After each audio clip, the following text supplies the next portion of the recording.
Hi guys, welcome. Happy Tinfoil Tuesdays. This is episode 6. And today I wanted to talk to you guys about probiotics and why yogurt is not a good source of probiotics. I have a lot of clients who think they're having sufficient probiotics in their diet and they're saying they're eating plenty of yogurt and kefir and all of that. They're like, oh, I'm eating plenty of probiotics just in my food. I don't need to take a supplement. Let me tell you why this is not true. So probiotics are good bacteria that are in your gut. And what happens when you start eating healthier food, you're producing good bacteria that's fighting every day in your colon. And the healthy food is producing good bacteria. The unhealthy food that you're eating is producing bad bacteria. And like I said, every day in your colon, they're just kind of fighting in there.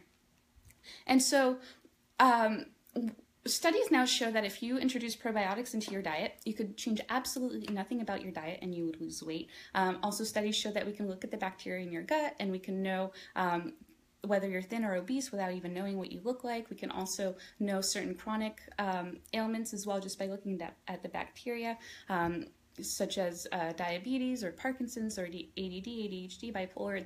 There's a lot of really exciting research on the gut, on the microbiome, and on probiotics.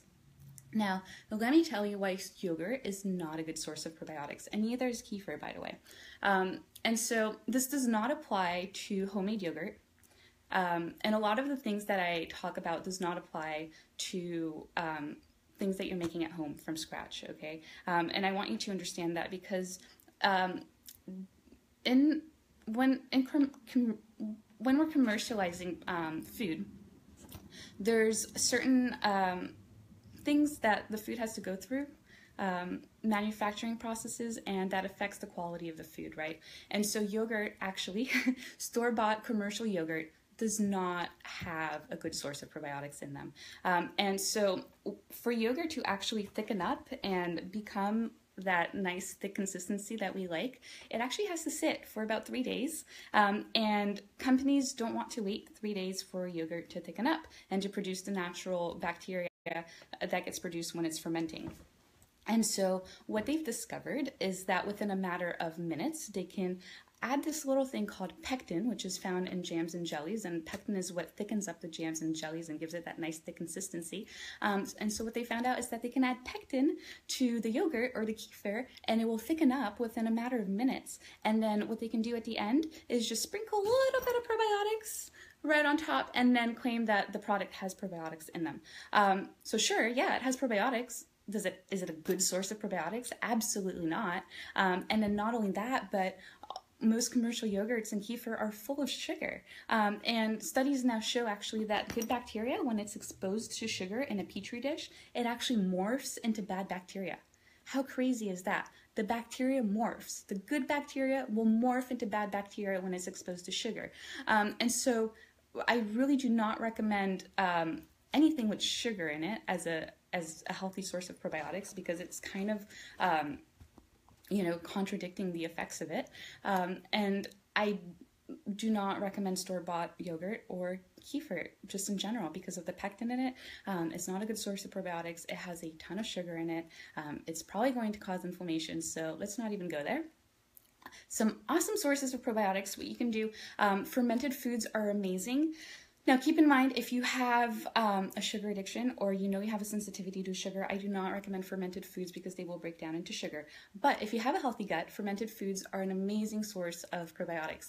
And so those fermented foods are going to be your sauerkraut, your kimchi, anything that's pickled pickles, pickled green tomatoes, anything like that is going to have those probiotics in them. And then another great source of probiotics, there's special probiotics called SBO probiotics, which stands for soil-based organisms. And these probiotics are actually found in the soil. And you eat them when you're eating your vegetables. So we wash our veggies, and then inevitably there's going to be some soil left on there. And there's going to be good bacteria in that. So we do want to eat that. Honestly, most of the SBO probiotics have been eradicated since like the 19th century due to our agriculture industry at the moment. And so this is why I recommend that you definitely go buy your vegetables from the store. I'm going to do another Tinfoil Tuesday on this a little bit later, but I will mention this now. Commercial store-bought fruits and vegetables are irradiated. So it's kind of like a microwave zap, if you can imagine that.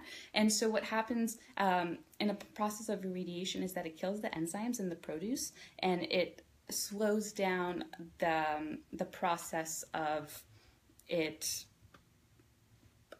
rotting, basically. And so it kills the enzymes and nutrients in the produce, so it's really not as nutritious as you think it is. So this is why I always recommend going to the farmer's market. Besides the fact that you're supporting your local farmers, the produce is actually healthier than your store-bought produce. Yes, your organic produce at the farmer's market is different than your organic produce at the commercial grocery store. So if you're going to go to a grocery store, try to look for like a mom and pop grocery store. Chances are that they don't have the money or the facilities to irradiate their produce. So that's what I would recommend. But probiotics, also supplements. It's so important to supplement because, like I said, the food that we're eating today is not as good of quality as it used to be back in the day. It does not have the nutrition that you used to have. And so this is where supplementation comes in. Make sure that you do your research when you are buying your supplements. Make sure that you're doing your due diligence on the company, that they're ethical and that the quality is there and that there's no pesticides or insecticides or any kinds of toxins or heavy metals, etc. in the supplements. That is a big problem in the supplement industry. So please make sure that you do your due diligence. But other than that, take your probiotics. It's going to help with your digestion if you have any kind of like gas or bloating.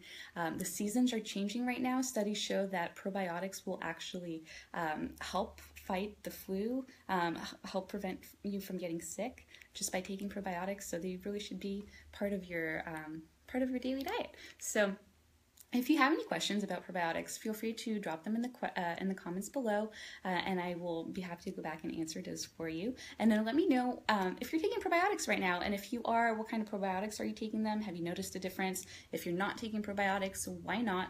And if you are going to take probiotics, I usually recommend to look for at least 9 different strains in a probiotic and to rotate your probiotics regularly so that you're getting different strains through. The probiotic that I have here at the spa has 11 different strains, so that's my go-to. It's my favorite. So yeah. I will see you next week for next week's Tinfoil Tuesdays. And again, if you have any questions about probiotics, feel free to drop them in the comments below, and I will see you next week. Thank you. Bye.